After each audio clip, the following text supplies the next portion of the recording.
Holy shit. I finally figured it out. That was Chaos Goblin.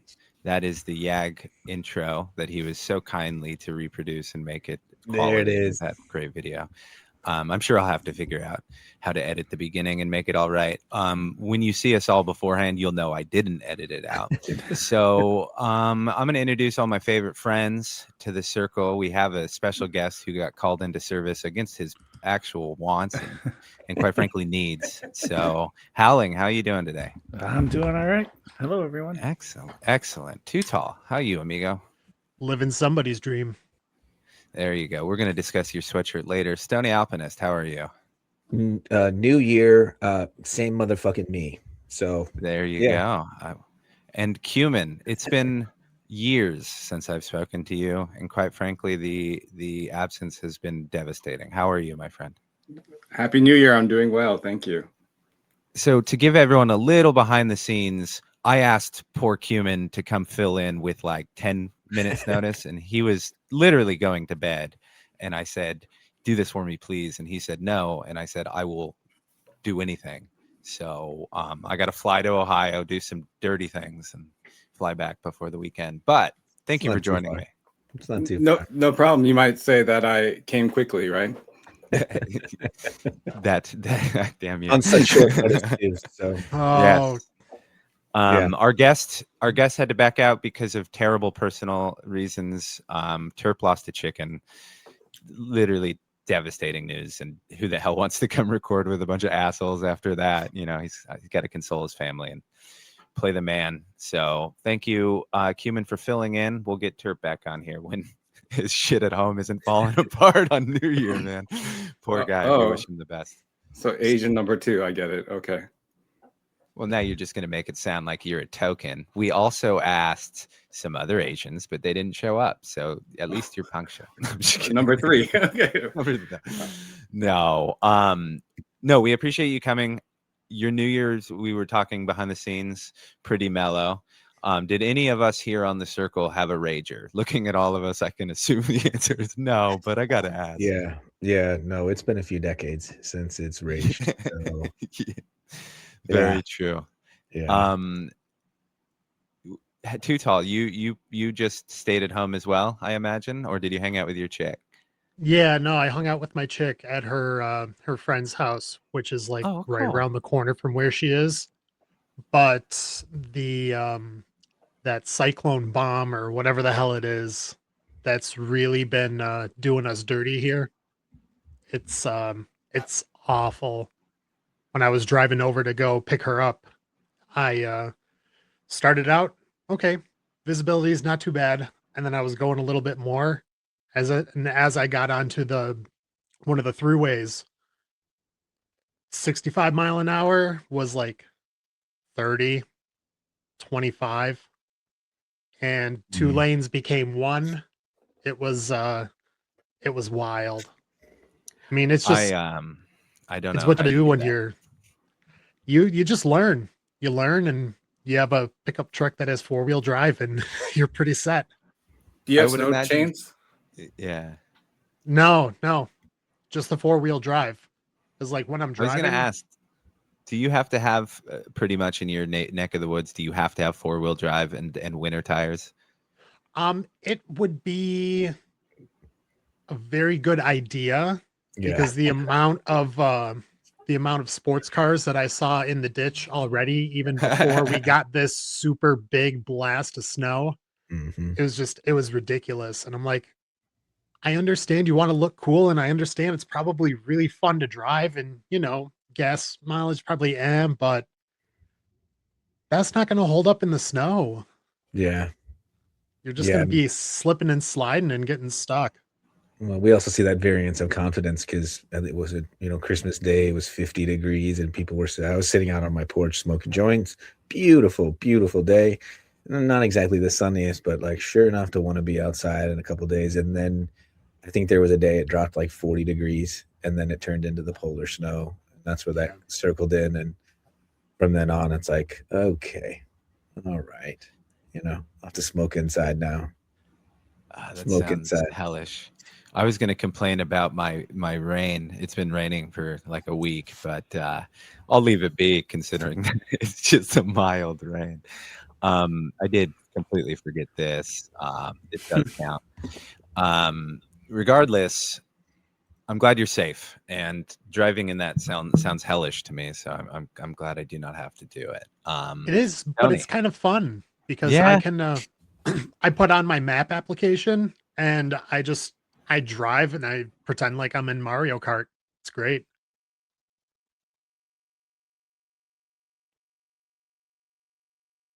Except for it's IRL, you know. Yeah. I go to take a smoke and everyone decides to take a break from talking. Great job, guys. Can't even get high on my goddamn podcast. Yeah, I would imagine Mario Kart would be super fun if you weren't having to pay for the damage caused by said Mario Kart. I'm lousy at all of those, but it's for the better, right? Like, you guys get good at it, you might as well have some fun. Yeah. I wouldn't expect to have fun doing it, but no experience. Stoney, what did you get up to for your New Year's? Anything exciting? You know what? We had a bunch of Thai food because I've been cooking for a couple weeks now, and just sometimes you just hit the wall, and I just was not feeling cooking anything. So Mrs. Stoney and I sat it around and ordered a bunch of Thai food, sat and snacked. I think we ended up heating it up a little bit later on in the evening time too. So it was one of those nights. What'd you get? Anything? I think it's called the mu ping, which is a grilled pork with like a tamarind sauce to it. It's like tamarind and molasses and caramel. It was really friggin' delicious. I always get down on some of the pineapple fried rice too. Throw some shrimps because I love the combination of prawns and pork together. Something about the umami of the pork and the shrimp together that I love. So she had some noodles, and we just sat and enjoyed some time together. My little dude was off with some friends for the evening time. That was, my only thing was kind of watching from afar, making sure that he would, digitally get where he needed to get. And once I knew that at 12:15 that he was settled in, sleeping at another friend's house safely, then I was right off to bed. So New Year's, this is one of those times of the year everyone focuses on it. So around that age, I am assuming he just was tucked in at a friend's house and not doing anything else after. Yeah, at least he was where he was gonna be, and he was not exactly. In the same place he was out of your hands at that point. Yeah. You weren't getting the cops showed up at your house. They were. Yeah, the truck was in another house, so he's safe. Exactly. That's more what. At least the car is parked. Right. Right. That was always our attitude too. Howling, I know you made a feast. Yeah, I did, but no one really ate it. It was habit. So every year we kind of lose. We used to do this like New Year's Eve party. We don't usually throw too many parties, but that was one of them. And it was just always friendly for like anything you wanted to do, friends, bring your kids, whatever. And so we had like a tradition doing that, but since we bought this house last 5 years, it's just been slowly losing people coming over to the point where it was just my wife, myself, and my youngest. So I just out of habit still did these things where I'm a sucker for easy finger food. So it's like buffalo chicken dip, meatballs, that kind of stuff. Like the little wieners wrapped in croissant rolls. And it's just, I love that stuff. Little Smokies, baby. Yeah. And so we did that, and we did pizza setups because there's a butcher that it's like a stupid good deal for what you get, and it's like 3 pizzas you get to put together, and the kid loves it because hell yeah. I have to buy extra pepperoni and cheese because he makes his own like little smart charcuterie board out of the extras and eats it while making the pizzas. So yeah, we just made a bunch of food and didn't really eat a whole lot. I probably ate more today with leftovers than I ate last night. See, that's the good thing about that, though. I love the day after, right? Because I usually will just snack constantly. I'm a grazer. I'll go and eat. I have no shame, right? If you put food on a table, I'm going to eat it, especially if it's free. But I'll just keep doing it. And you'll always see people who are so nervous to do it. I'm like, dude, I've made a bunch of these things. I've hosted a ton of parties in my youth. Like the next day when you have all that shit left over, it sucks. So please eat.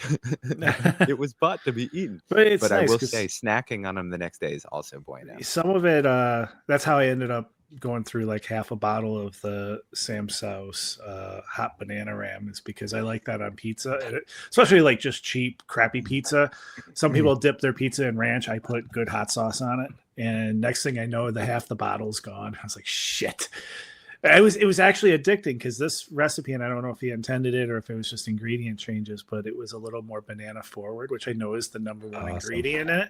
Nice. But it's really, that's what is coming out in it. I can taste like that banana backbone to it, which I didn't do on the first one. And I was like, yeah, this is really good. And yeah, half a bottle. I am so excited to try it, dude. You have this one's idea. Good. It's good. It's slightly, I personally think it's a little slightly different than the first bottle I got. Not in a worse or better way. It's just different. And so it was really nice to just taste that variance in it. And I know it's kind of, you can't control the ingredients, and the bananas may just taste a little different. It may be a little more ripe, a little underripe, however it was. And just, that's what happens. So I like the little variations in these recipes. Super cool. So you guys all fought over his midnight release, right? Hardly call it a midnight release if you do Midwest. I was glad time, that some people posted, because I was like, I totally forgot. I was awake and I was checking on Discord right before I was going to go to bed because it was like 12:05, and I'm like, I'm done with this. And I saw. I thought I would have an advantage because it was early my time, but I couldn't quite figure out how my phone worked around that time, so I just gave up very quickly. Effects of the medicine. Yeah, it was. Yeah. Not to get too much into it, but no, I had a wonderful. It was the horse tranquilizers. You're experimenting. We just did a fuck ton of ketamine. Yep. Dropped I'll just say that we used very irresponsibly. We tried to avoid a Matthew Perry, but no. We just did some mushrooms and watched Fallout, the episode 3 or whatever. It was good. I for whatever reason was under the impression that the whole night was going to be Fallout. Like I thought they were all released like they were the season before. And so I sat down on the couch and I was like, wait, that's it? Like, what are we going to do now? I've poorly planned. So we watched Spinal Tap 2, which is an interesting movie to watch on mushrooms. Megan enjoyed certain scenes. Towards the end, I think we were both just like, let's find something else to do. But it was a wonderful night. What dose did you do? I lemon teched about, what was it? 3 3.75. Oh, put on your big boy pants. There. Yeah, that's a good run. Oh, that's not just usually a little museum drop. No, that's usually smaller. I mean, that's much smaller than what I usually have to do. I have a naturally higher tolerance. I assume because of my curse of being a redhead.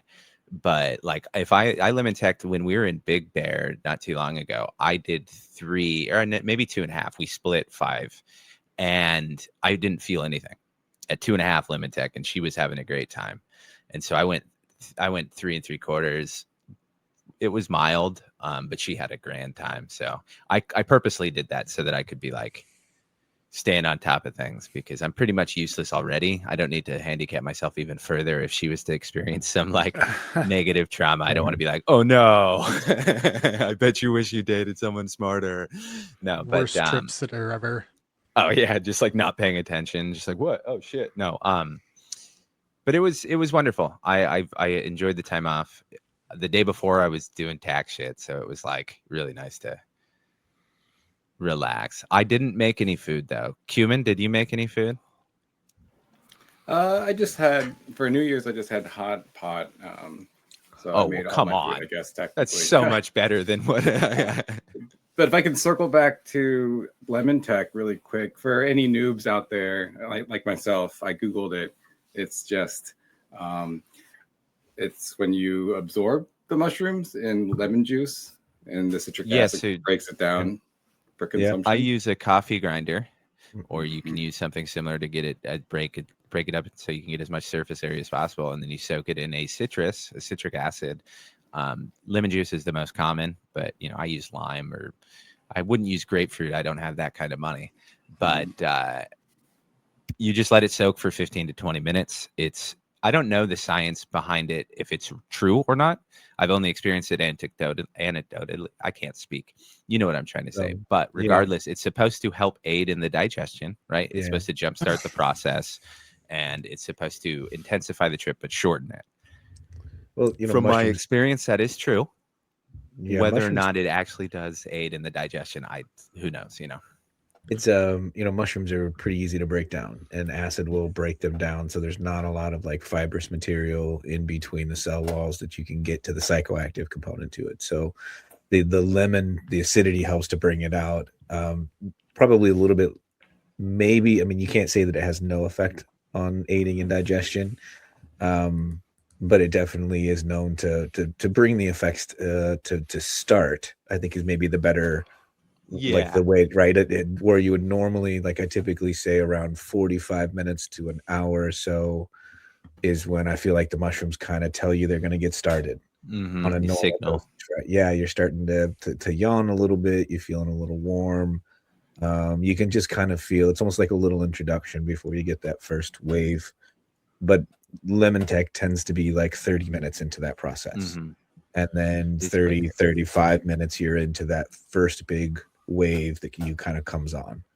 So it depends on it's set and setting. If you are looking to get right into it and you're ready to get after it, I do like a little bit more of the time frame to wait, because like you set intention into every bite that you take of the mushroom.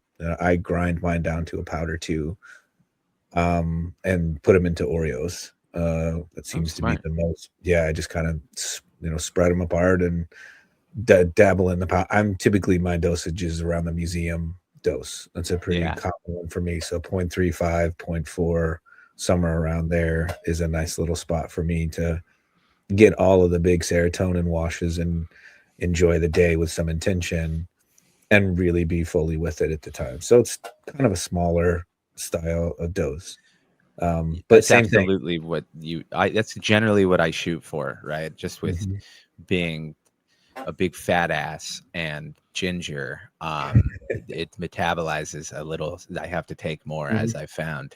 But yeah, there's a lot of studies that show that it improves and repairs neural connections and pathways, and that there was a study recently that it was like it aided in like the length of the life of cells by like 75% or something. Like it was something insane. Alabrije sent it to me. You're literally making neural pathways during the process of it, and that's where this sort of incredible magic happens during it. You're creating neural pathways to it. It's in effect Mother Nature's serotonin, so you are getting all of the great wash and all of those emotions. And to be frank, typically my museum dose is set to prepare me more for the next coming week to 2 weeks, because that's where I really see the most benefit of taking. Oh, absolutely. So it's like I was sorry to interrupt again. I was explaining to Megan. I was like, the benefits exceed the first dose if you pay attention. And you have to be mindful of it, because you won't always know it. But you can be like, oh man, like a week ago, I would have taken this way worse or something. I've always noticed the benefit every 2 weeks. Yeah. I do not keep up with medicating every 2 weeks. Life is far too crazy. But some people do. I get burnt out even with the teas. Like if I take too much recently, that taste starts really getting to me, and I don't want to burp that shit up any more than I have to. So I try to. Anywho, I was once told that we shouldn't be promoting this kind of talk on this podcast, but seriously, it's good for you. Consider it. It's medicine. It is medicine. It's natural. It'd be silly not to look at the science, especially for like they're showing so much progress with PTSD and stuff. However, I will say you can't just take mushrooms and not do the work. You have to do a tremendous amount of work behind the scenes and be willing to actually think about the negative shit if that's where it's going. You know what I mean? Like do the actual work. You can't just take them and be like, I'm cured. I wish you could. I'd be cured of everything. Right. But this podcast has turned into a therapy session, and that's not why people tune in. I don't know why people tune in. I do know. The time has come. Too tall. What the shit are you wearing? Montreal. Yeah. Oh, with the pink shirt. I dig it. I can't thank you enough for showing me your true color. No, I'm just kidding. It's the year of the crop top, baby. Let's bring it back. Now, this is going to be a stupid question because I do not know Canadian geography that well, but Montreal is quite literally north of you, right? Just a little bit. Toronto is. Toronto, shit. Yes. Yeah. No, Montreal's on the west coast, right? No, is that Vancouver? See, that's how No. bad I am with Canadian. Apologies to all Canadians listening to this time. Thank you very much. We apologize. We just don't know. Yeah, sorry. Yeah, I'm so sorry. I still think we should employ Canadian bacon tactics. That movie was wonderful. All right, time to get into actually growing, guys. I have some questions about your gardens. I do first, before I forget, I want to congratulate Jay, Maddie Bloom, and oh my God, Ganja Llama. I almost forgot. We had a Yag sweep in the Alabrije Canada Bonsai. Two of the runner-ups right here. We had Cumin, who honestly was one of the most impressive, and then Stoney. So either way that you sliced it, in my opinion, I think we were going to get a sweep. But I am very proud of all of you guys. Congratulations to you all. Yeah, those are awesome. Also, really frustrating how good you guys are. Makes it almost damn near impossible to ever win again. I missed my chance that first year. Check didn't clear. But other than I asked Cumin, so we'll get to him last. I'll force him to go last with this garden. Too Tall, you still are doing too much. Has your garden gotten up yet? So I hate to put you on the... No, the universe just fucking hates me. I don't know what I've done karmically to, be playing the hand that I've been dealt right now, but like something just let go in my body, and I don't know if it was the weather and my sinuses being, steaming pile of crap, or what, just being run down, but I ended up being sick for a couple of days there. Not enough that you feel bad, but if you get up and you start to go do something, you're just going to be like, no, I regret that. You can get like 30 minutes of work done maybe, and then you just feel way worse. Yeah. But before I started feeling too bad, I ended up making a rough frame for the walls. So at least I have something there. And now when I walk by that area and I'll kind of like peek in, I'll look at it and be like, just go and do it. Just go do it now. It's not like we started this podcast talking about something you called a poral cyclone bomb. So I think I will give you leeway in this one time for being sick. Howling, what? My dear friend, you've been silent for so long, but you have so much going on. It's time we finally get into it. Why is your tangy still around? Why hasn't it been chopped? Because it's not done yet. It is so done. It's now. I just checked it today, so it's. I actually for a lot of people, like, I was giving you shit regardless. I posted it over on Alabrije's Discord, and he agrees. It's just about there. It's now a timing issue because there's two other small pots in that tent that are not ready today, but maybe in a couple days that they are.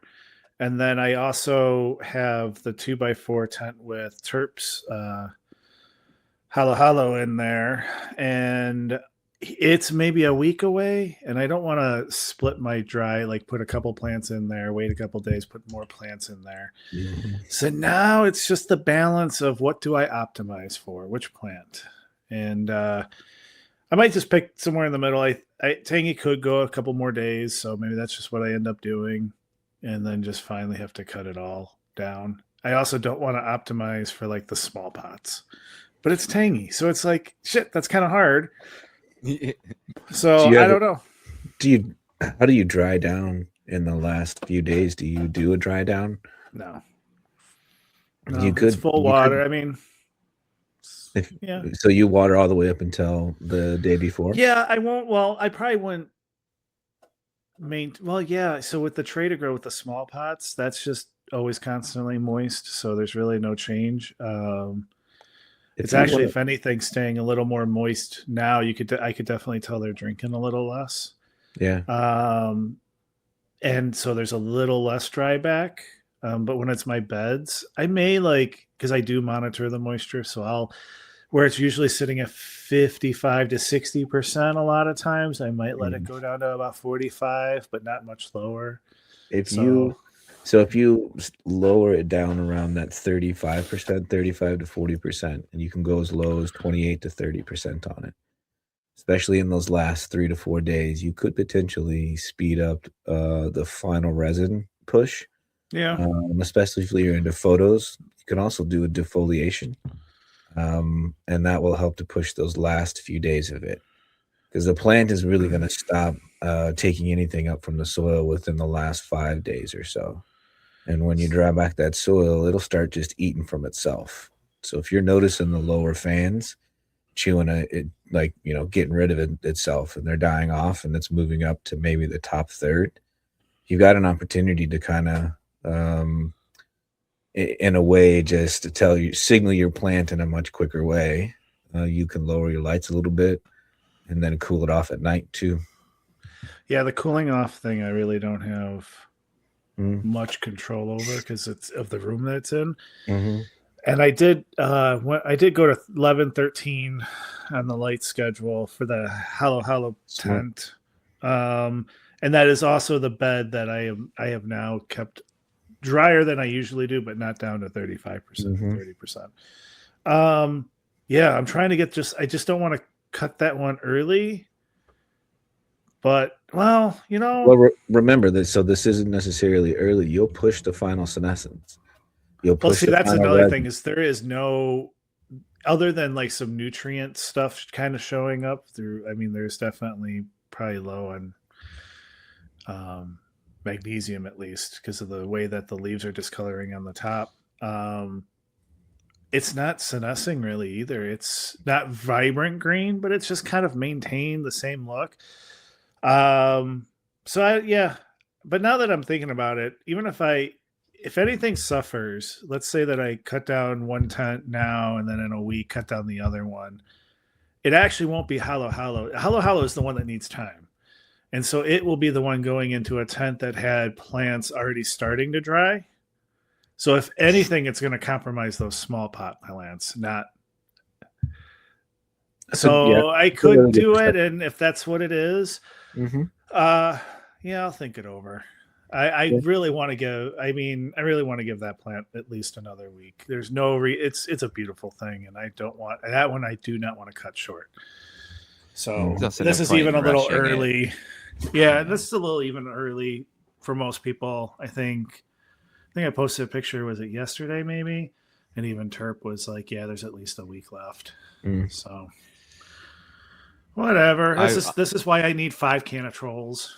Oh wait, no. I'm sorry. It's the influencer way now. It's the Vivo Sun V Cure. Sorry, everyone's switched now. Yeah. You think? Well, not everyone. All of them. Is it funny. Out, or are they just still pre-ordering? I think it's the influencers that have gotten them and running them through the paces, and it seems like every day I find someone new talking about what they think of it. I think today it was Northern Scrogger that was doing and what had like 3 strains that dried in it and gave his impressions, which seemed promising.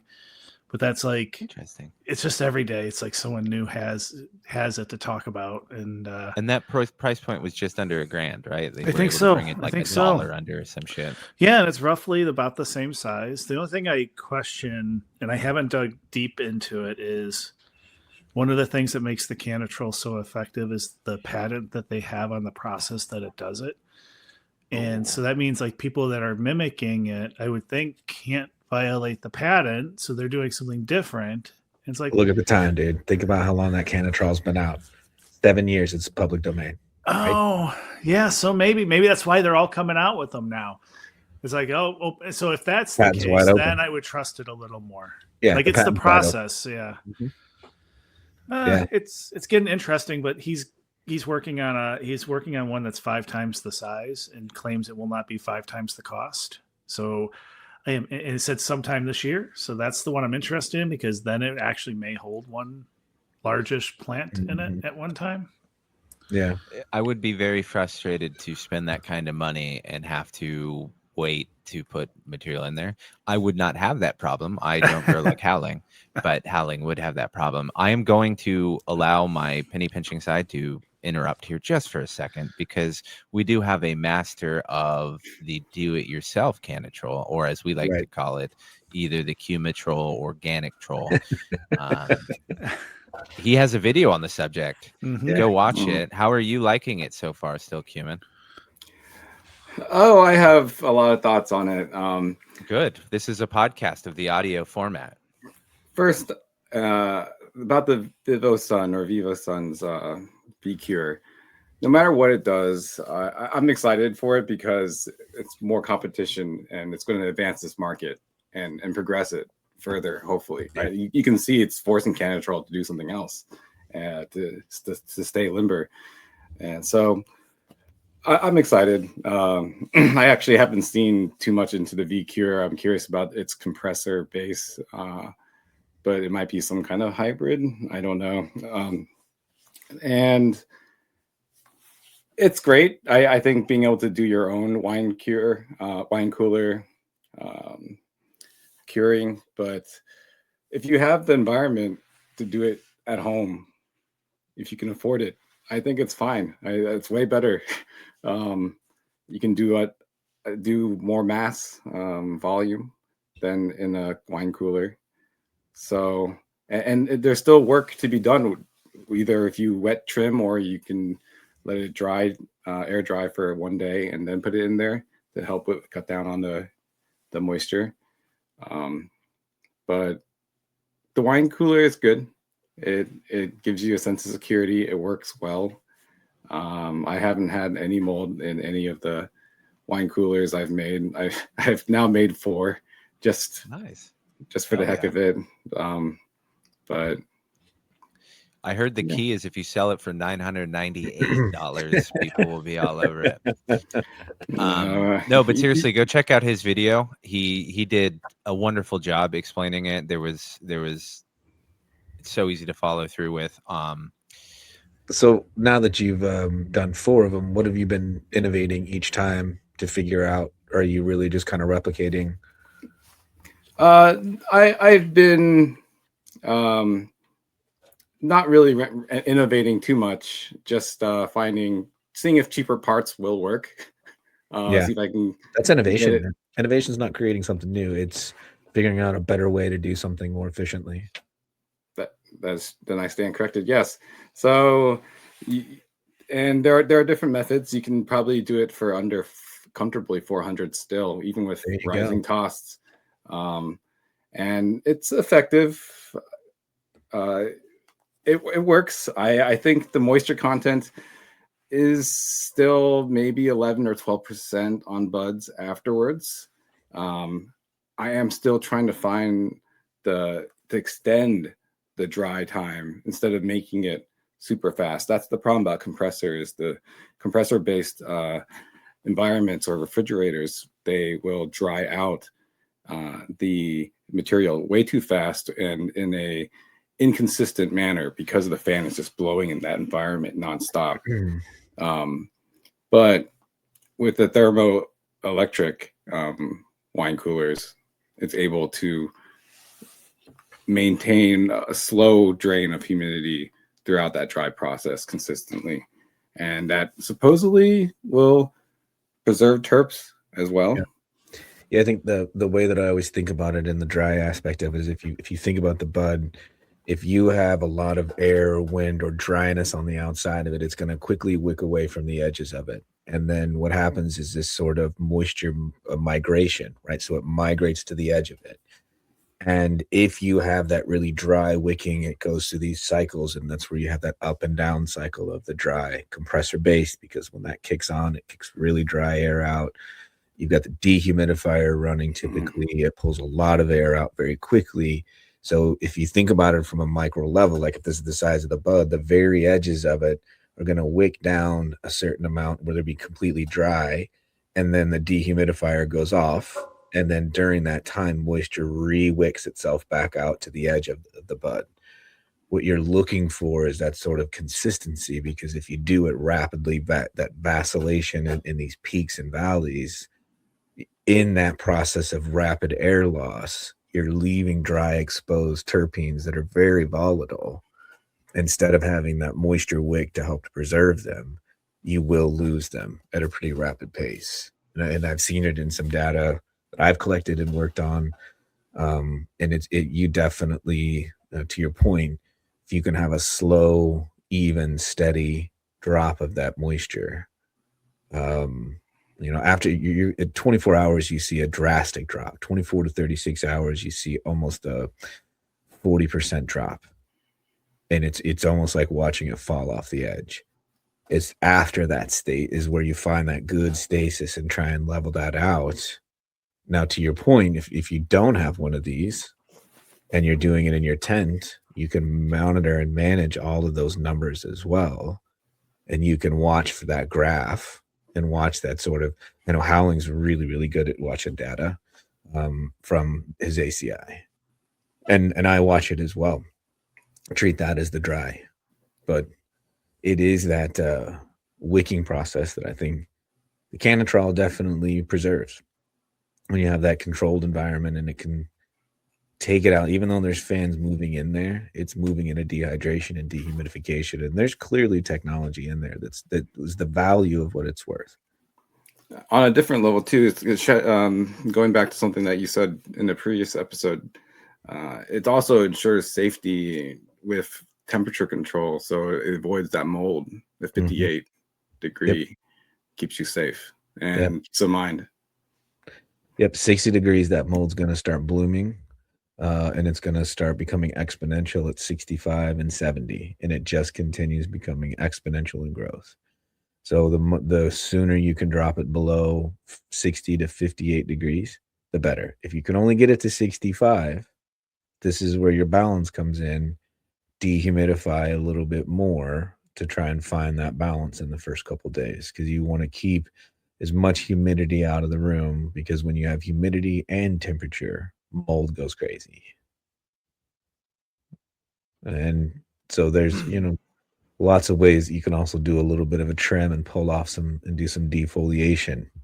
Or if you have a dry environment, leave the leaves on and allow it to create a little bit of moisture barrier around it, It's a nice buffer. I always like to leave some leaves on only to protect myself, because you can always take them off, right? Having said all those wonderful things about drying, Stoney, what do you have currently growing? I know you were reaching the end of flower on some of them, or just going into flower. Yeah, no, one of those is true. I finally made it, man. I'm down to I'm going to a dry back right now for they're done, and I probably will harvest in 3 days now. Nice. Hell of a new year. Yeah, I can't believe I made it. And anytime you stress buds out, because we've talked before on the last round about how this didn't turn out to be the greatest round, but when you stress a plant out, you may not get the yield out of it, but they're definitely potent. So I'm really excited about how they came out. I can't believe I pulled them out of a tailspin and held them out of it. So this is probably definitely still one of the most challenging. I can't wait to throw this fucking soil out in the garden. It'll be nice to start over. I mean, it's been a full year now on this soil in autopots. Yeah. So Autopots are a different beast too, because there's so much water going through it, right? Like even with earth boxes and worms and it turning to casting and getting a lot of water, you're like, okay. But at a max, it can only take up 2 gallons a day, and it's forced to dry back, right? Yeah. Autopots can be a whole nother beast, and I've known that we've had this discussion, so I won't get into it, but Howling had issues with cycling of nutrients when things get too wet and stay too wet. So it's something you have to watch out for. And honestly, sometimes it's best to just start over, start fresh, because what's the point of I get it. There's a sense of pride in overcoming everything. But sometimes it's really just a smarter bet to be like, shit, I'm starting over on this one because I fucked it left and I fucked it right. Right. Well, and I think I understand what's going on in there, and I know that the watering that's gone through for the last year, there was a good 3.5 month period where he was getting straight well water. I mean, go back through some of those episodes, and I talked about how shitty my water was. now I use 70% RO and 30% softened water to try and find a balance. And my RO is remineralized already. So, and I'm still throwing CalMag in with every one of them now. So all new soil. I stopped and picked up some 3.0. And they had a bag of the Heady Start there. So I got a bag of that. So I'm going to do my core and go back to where I was and restart with that. I just did a sort on some genetics today, figure out what I'm going to do. And Sunny Tibawawa is coming into play. I am just finishing the last of her. I had 2 phenos. I finished the first pheno this morning, and I had one last little 8th jar of pheno 2 left, and I'm currently smoking that now. I saved it specifically to bring in the new year because it is well worth it. I can't wait to knocked it out of the park. Looking forward to it. I'm gonna do Flam's Casamance Smile F1. Oh shit! His Blay Mango is the one in my tent right now that I'm probably the most excited about and probably did the best out of everything. Mulberry F3 from Night Owl. I'm pretty pumped on that one. That's his the Auto Blueberry by the Tyrone Stomper.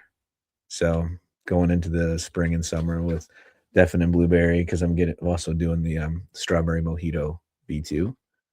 And then I've had this pack that I've been sitting on for a while, and I've always trying to push myself to see what else is out there. So I've got a pouch of Rock Bud grape slurry autos. So slurry came quite a few good things about that.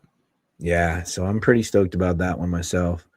And then I think I got to start another bonsai. So I can't help but not want the Gamma Cheese Tangy Tibaguana, the Griswold family tree. Hell yeah. I really wanted to do it during Christmas, but I just couldn't do it. So, and smoking the bonsai. Yeah, this is the bonsai from that was entered in with the can of bonsai. So congratulations again before we go, Cumin. That bonsai that you did was incredible, man. I was really, really impressed with how that looked. It was a shocker too. Very you hid it from us. Traditional, yeah. Like a dick. Thank you so much. Yours, picturesque, iconic, beautiful. Yeah, it was good competitions this year, man. There was a lot of really good ones. I'm glad the winners got them. They did a great job. They really did. I think yours really grasped an essence of bonsai. In the essence of the word tree, I just thought that yours was very sprout-like, very tree. Just so beautiful. Thanks, man. It meant a lot to me this time. It really did. To get through it was impressive. It's all of you guys managing, because I my cycle I always give up towards the end because I'm just like, oops, it didn't turn out the way I wanted it. I'm just gonna get it to. But you guys really accomplished something that I think if you look at the first year, there was noticeable, really talented people, and there were people trying it out. And the curve, the talent curve has gotten so tremendous that it's just impressive. And Alabrije this next year in 2026 will be his 5th. Yeah. So I think it'd be we're going to have to do something pretty cool for it because there's a lot of talented people. Speaking of talented people, Cumin, what's going on in your garden, my friend? Enlighten us. Well, I got 11 halos going right now. Just how's that feel, howling?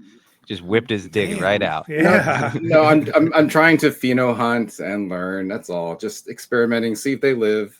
I ordered some Trader Grows just for that project, so it's fun. And spreading.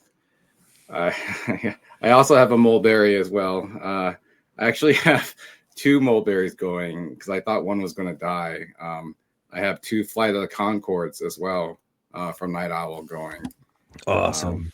So my plan is to keep just extra Night Owls I have going and let them pollinate with the hollows too, just to see what happens because I have extra, or I may kill them, one of the 2. I also have a couple of flams going right now. His CBD haze and also a bonsai of the blue Blayberry. The Blayberry mango. That's the one I've got in full. Yeah. So I have that as well. And then I have 2 Sin City photos going right now as well. Lychee Fritter and deep space lime.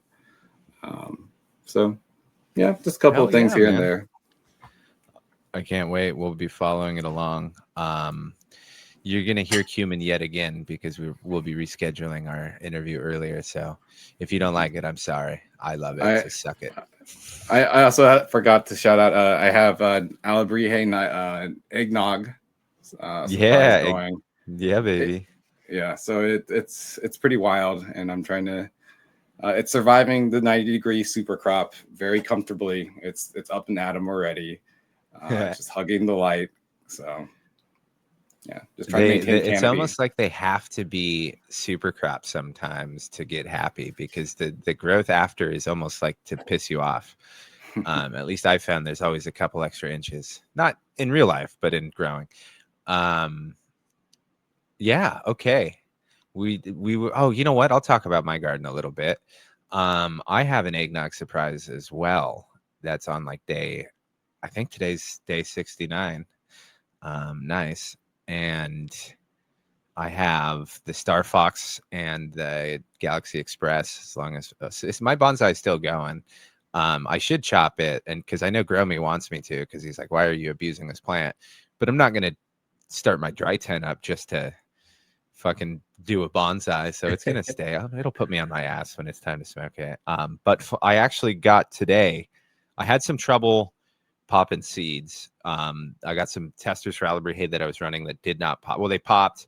One of them popped, and then the taproot just slipped out of the puck that I was using because I'm a clumsy motherfucker. So I restarted, and so I broke out the humidity dome and all of that shit. And as of today, it looks like they're all going to pop after 2 days. So I should have done it earlier, but damn it, I was just trying to keep everything going like nice and easy, throw some seeds in there, come back and plant them. But I should have done it properly. So I've got that going, and in that tent is the Violet Haze from Sugar Shack and Drippy Eye from Mass Medical.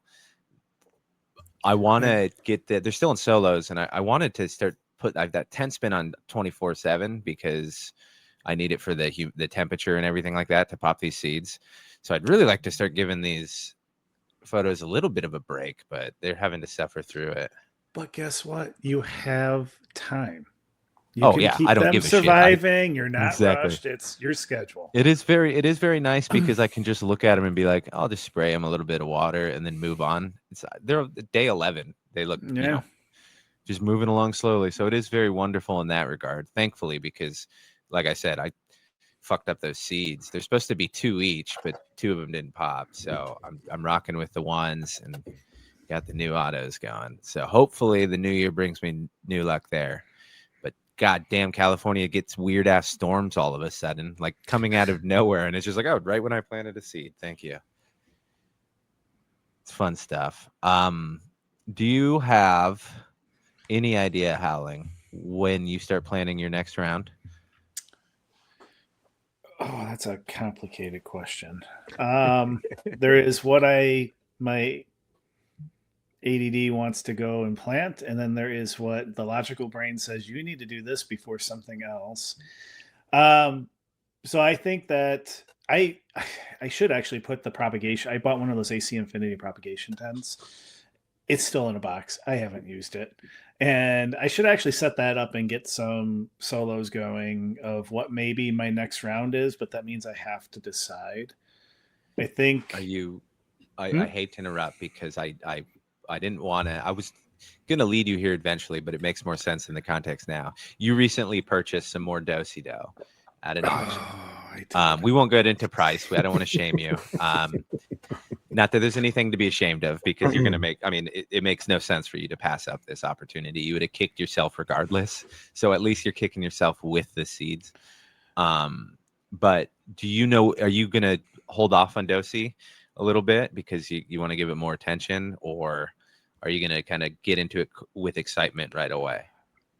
I want to get into it with excitement. One thing, because of that excitement, I'm going to try to feed off of it to get that Sonosa project going. because I don't want to start pheno hunt. Like I've never pheno hunted either, and I'll probably take cuts and stuff. I might as well do it right. And I've never done any of that, so it'd be all learning. And it's like, yeah, that's cool. Like I really want to get to it, but it's like that's just another project that's bumping out something that's already been bumped out a bunch of times. So I want to get to it. So I think that's actually what's going to be my plan is getting that. I have to start the Northern Lights because they're photos and they get started a couple weeks in advance. So I think that's what I'm planning next is I don't know, like there's part of me that wants to hunt a couple of them, maybe cut clones, see how they go, and then seed the clones or flower the clones and vice versa. And find those to hit with Salmoso, or I don't know what I'm gonna do just yet, but that'll be the next. I think that's what I got to get started. Well, I think if you get it planted and you start seeing the plants, I think your mind's going to start taking over and you're going to start doing what you want to do because it'll be very real and you'll be like, you know what, I'm going to do this instead. Because I think once you see those plants, to the absolute horror of what I want to see in genetics, you're going to go, man, that's a beautiful bush. I need to do this. And see, the problem is I'm limited on space because this is going to be in a 2x4 with one of the Tray-to-Grow trays, which really doesn't fit a whole lot of the, like right now I only have 2 1 gallons and 2 half gallons on it. And that was more than enough. I actually called a plant so I can make room. So yeah, you run into a problem few people do. Very few people can put a solo cup down on a fucking Tray-to-Grow and be like, it's filled my tent. I have seen Jasaw's Canna Bonsai plant. That was also that will challenge everyone. Yeah.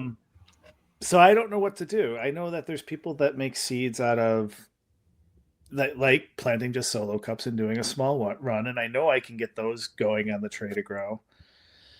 So it's a question of how many of each strain do I put there to get hit versus what the actual primary focus is the seed increase. So I'm going to have at least the one male Somoso, the reverse Somoso, and another female. And I probably put those in 1 gallons. So it's just a matter of what else can I hit, or there's the option of I don't start up the breeding tent will be primarily for the seed increase, and I'll let them two fly at each other. What I could do is have the Northern Lights in my 2x4 that's finishing up soon and just dust them with pollen. Damn it. Dude, that may be what I do. Certain, shit. Yeah, you can do certain branches. Or I just need them like in there. Like all I need to really do is bring them to the tent and just make sure that they get dusted. I can maybe even pick up the male and kind of dust over the top, and that's all really needs to happen.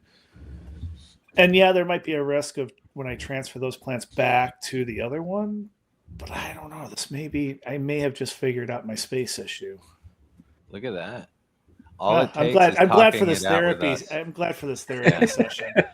Because then that will absolutely, if I take over the tent that I was going to use for the Dosi pheno hunt, I can't be tempted to call it to do that in the middle of anything because it will be taken up. So this may also protect me from me. I mean, future me is going to hate present me, but whatever. When does he not? I know. You could do anything. You'd win a lottery and he'd still hate you. That may be what I do when it comes to that project. Cool. All right. Settled. Now, you two aren't off the hook for what you have so-called dubbed the Gathering of the G's. You had a meetup, and we have not discussed it, which I think is not very beneficial to me.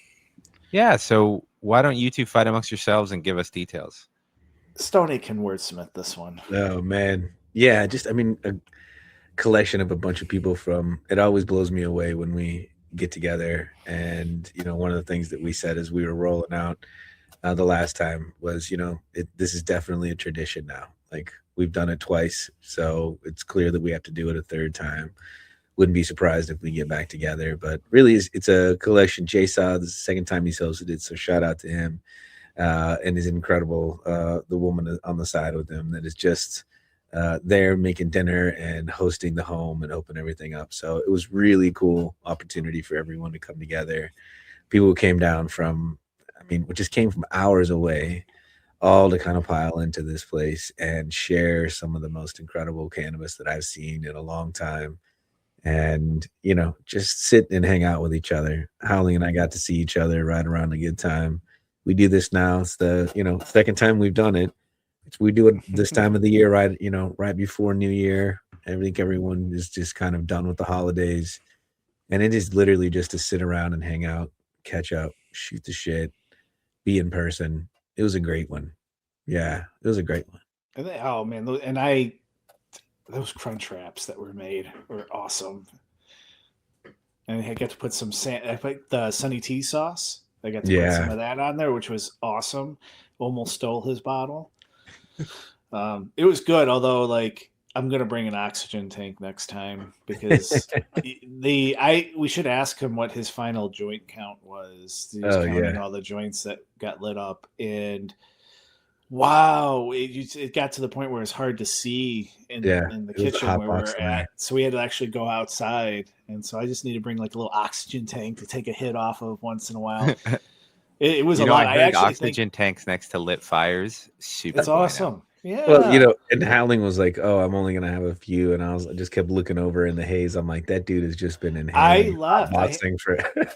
He was the same way in his backyard. He was like, "I'm gonna try this," and I'm looking at him. I'm like, "My God, dude, keep this up. You're gonna be fucking." It was awesome. I was actually on my drive home. I was greening out and getting a panic attack, and oh no, I was like, "It's good. I'm going home right now." And it took me. I didn't go to bed till late because it took me a while to come down from that one. Yeah. Yeah. There was a lot of great cannabis rolling around. Oh, there was a lot of great cannabis around. I just like Matt Fratt's bucket of cannabis. He had bubble gum. Matt Fratt is like a party walking in anywhere. Yeah. It's insane. He just walks in with his double bubble popped open and he's like, "All right, let's go. Let's go." But started rolling Canada. He is incredible. Yeah. He is awesome though because he knows we talk about Moonbow and Rainbow Belts and all and Dosi and all that, and he keeps an eye out for me when I think I learned about the auctions going on through him because he just keeps an eye out for that. And so we talk about Moonbow, and he has. I don't know if he's bought Moonbow. He may have, but he definitely has bought Rainbow Belts twice now, maybe. And they're not cheap packs, so he shares the same lunacy with expensive packs. And he found pre-rolls of Moonbow in Michigan, and so we got to smoke one there. But then he gave me one as a present, and so I have this. I am waiting for the right moment. Yeah, I'm so. Don't tell him I said that. It isn't recorded, right? No, he's not listening.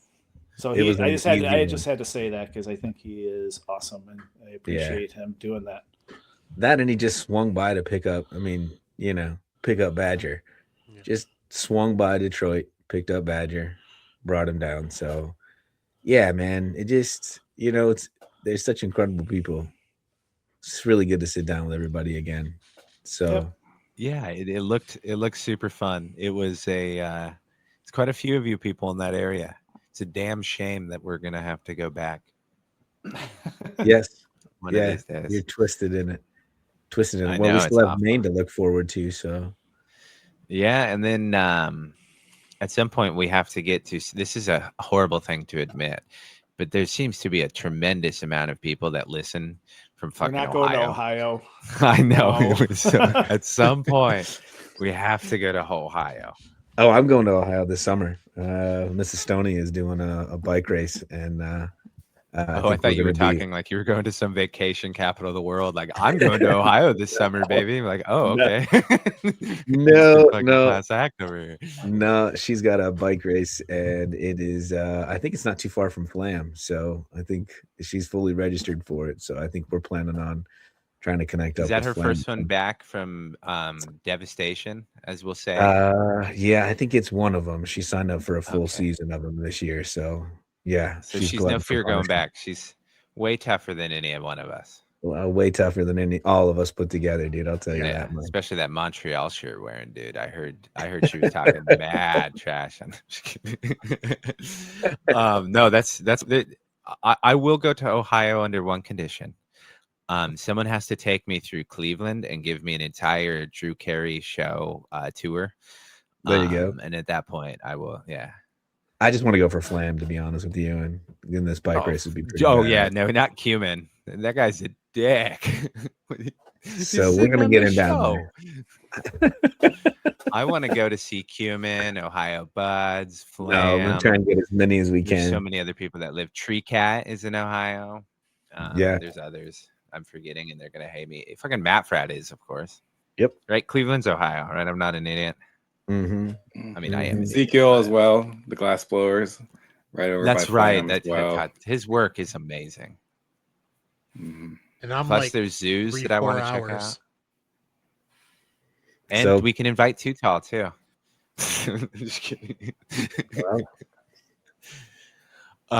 Did we meeting in Ohio? Did we mention on the circle the last episode that you went and did the booth? Did we mention that? Yeah. Oh, okay. I wanted to show you up, but you did that. We'll have to do one in Ohio. All right. The time has come, my friends, for me to ask a well thought out, ridiculous question to start the new year. I am sure you are all thinking, oh, I'm going to ask him New Year tradition thing. But I believe I asked that question last What's week, your so I can't do it resolution? again. No, I don't believe in resolutions because I don't want to start the year failing. I'll end the year failing. Damn it. I'll get there naturally. No, I was going to ask something else. It's a kind of resolution, but the opposite. If you could change one thing about yourself this new year, not like fucking my nose or something, don't get negative on yourself. I won't hear it. But like one little thing that you would like to work on this year, that's not a resolution. What would it be? I will go first because this is somewhat of a personal question. But I would really like to work on my auditory skills because I keep stuttering like a motherfucker and it's only getting worse. So I really, really think I need to actually put in some practice this new year. But that sounds too much like a resolution. So I just want to talk better. Stoney, what about you? I mean, I got to work on my confidence, my own self-confidence. It's taken some toll over the last many years. So it seems to life has a habit of doing that.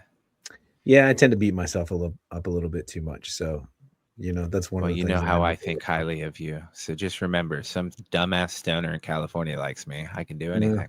Yeah. I appreciate the honesty, Stoney. Too Tall, my friend. Is this the year you finally stop squatting more than most people weigh? No, I mean, I could try, but yeah, it's the negative self-talk for me. Right just on. Going back and forth with it all the time, making me second guess things, just wanting to, I've been doing some work already on trying to just put the lid on that cookie jar. It's a tough one. As someone who suffers from a similar issue, it seems to be the first voice you hear, and you're like, God, just a second. Let me process. It's a real mother father. It's awful. Yeah. Well, we will all work on those issues together. Howling. The thing I want to, and I think I need to most, is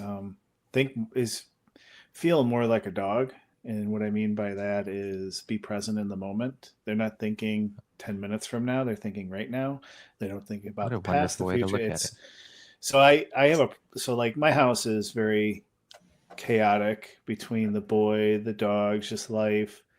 In my brain, my tisms don't like chaos. It's like sensory overload and I shut down. But I can't change how my family is. That's who they are. I have to change how I respond. And so I think by trying to not think about all the possibilities what that chaos could do, the dogs are going to go cause this issue, sun's going to knock this over, whatever, is to be more present and just think about what's going on at the moment, and then it's usually not that bad. So just taking slices of moments and only thinking about those. I absolutely love that. That is something that I think you will excel at if given the opportunity. Almost like meditation, but ongoing. You know who did something very similar in last year that was very inspirational in that way? Our buddy Too Tall. He will be able to give you great advice on that. Cumin, my dear friend. Well, that was really beautiful howling, and I was going to make a joke and say I wanted to be like a dog as well and sniff more ass this year, but that was inappropriate. Totally valid, though. It's very yag. It's very yag. My other comment or joke would have been, look what happens when Terp Therapist cancels. It totally turns into a therapy session. But my non-resolution. My non-resolution this year would be to try to stamp out more of that procrastination side of myself and just do the shit I need to do. Yeah, do a little bit more of that. Not stamp it out completely, but just do more. Be a little bit better.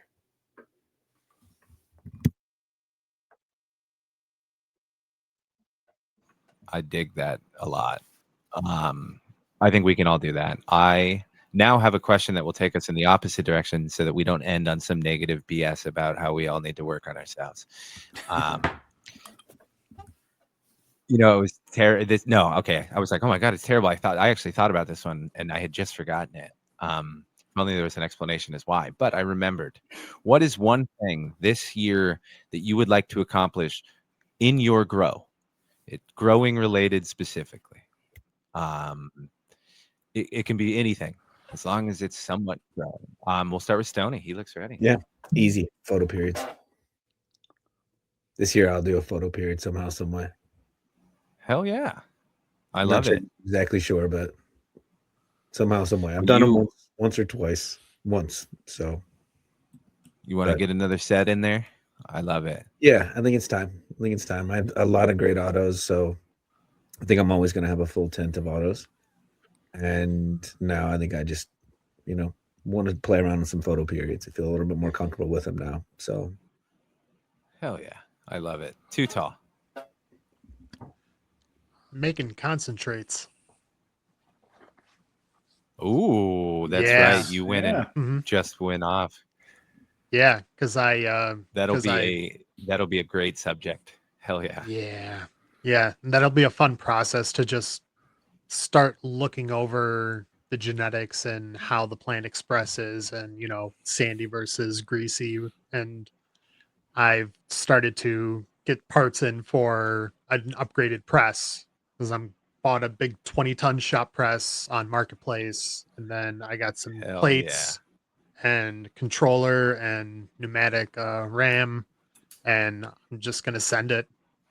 Got the biggest thing that I can find, because I was gonna buy the aluminum plates and then drill the holes and tap everything, and I was like, I'm just gonna give up, and I'm gonna do it right, because that buy once, cry once, and I'm just gonna start pressing. Got his wings. Press everything.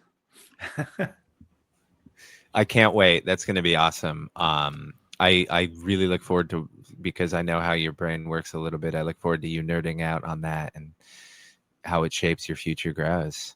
Yeah. Now, the question I think most people, if they know how I pick these things, would be asking, does he go bottom right or bottom left? And I'm going to surprise you all and throw it back to Stone. No, I'm just kidding. Cumin. Just make seeds, learn that process, see how nature goes. Don't mess it up.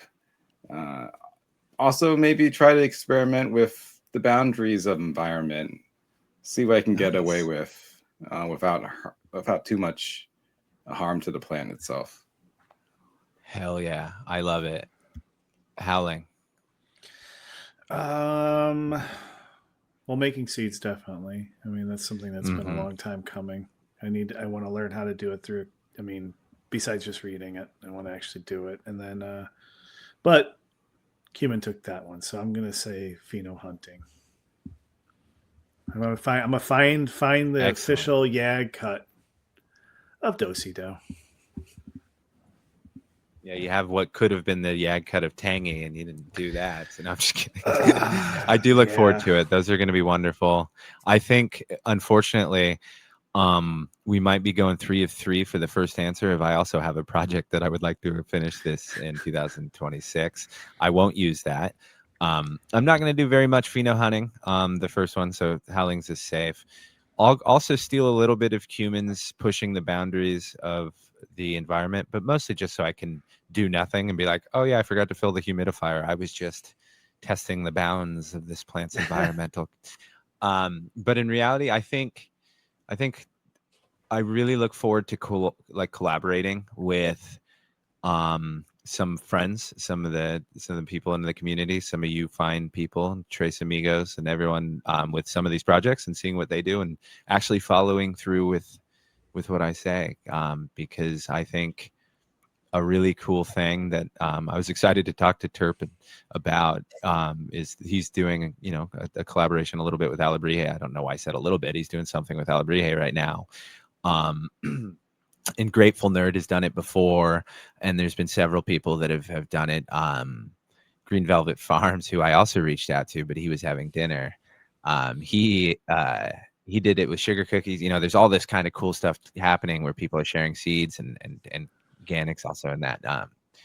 And I think that's really cool for the community. I think there's going to be a lot of really cool things to see that I look forward to. And on that note, there was a kind of cool little post in our Discord. We're going to force you to listen to our plugs this time because we got a new RSS feed. We just got back on Apple. We just got put on like every other podcast thing. So now there should be no reason why you can't find us. So do please go follow on something and give us a rating or something, because we lost all of that. I'm literally trying to kill time as I find this, and I did. But there was a new member in Discord who posted like he has to, but posted recently, Zen Zativa, and he's also doing a project where he just wants to create like a big pool of narrow leaf effects that he likes and try stuff like that, and looking for people to collaborate in that way too. So I think that's just it's a really cool thing for the community, and I want to be a part of it, because sitting out of that kind of stuff sucks, especially if you can't get involved. That was my long-winded thing. Go do everything I asked and I forgot, but go follow us on all those things and do those things for us, please. I ask one time in the new year. Does anyone have anything they want to plug or add before I ramble on out of here and go eat? We will start this time with Howling. No, you don't get to say no early. How dare you? No, I'm just kidding. Don't steal my answer. No. I know. Thank you. Cumin. Shout out. This. I do have to thank you before you do shout outs. I apologize. I'm interrupting everyone tonight. You can tell I'm way out of it. Thank you for coming in on chat short notice, putting your sleep on hold to do this with us. No. You're amazing. It's a pleasure. Thanks for thinking of me. And it's enjoyable to hang out with friends and chat. Stoney, I have a question about your shirt. Is that from the new Night Owl drop? Yes, if you haven't seen his new design on this one, the new things that he's doing with the logo, the stack on it with the fade, I love what he's doing, man. His new design is incredible. How's the texture on the print on the font? Oh, it's beautiful. I mean, it's really it's great quality. There's like a shoulder beam, and then the eyes on the back of them. So if he does, the quality on him, of course, is just on point. So if he does open back up the store and lets him back out, so shout out to Daz then. Looks good. Yeah, thanks, man. Was that your shout out, Cumin? Was asking a question? That doesn't constitute a shout out. That was shout out. You have Daz, Wonder Twin powers activated. Yeah, Wonder Twin powers activated on that one. Fucking like trying to wrangle a bunch of cats, just getting people to shout out you. Tutal, do you have anything to shout out? Nah, just love each other. What a wonderful thing. I want to end this episode by saying Happy New Year to everyone. Let's all go upwards and onwards, man. We had a rough year at part. Everyone had a rough year at times. we can only hope for the best, right? Like Too Tall said, love each other. And thank you again to Chaos Goblin for the intro. And thank you all for joining me, my friends. And thanks all for listening. Yeah. Happy New Year. Peace. Later. Enjoy it.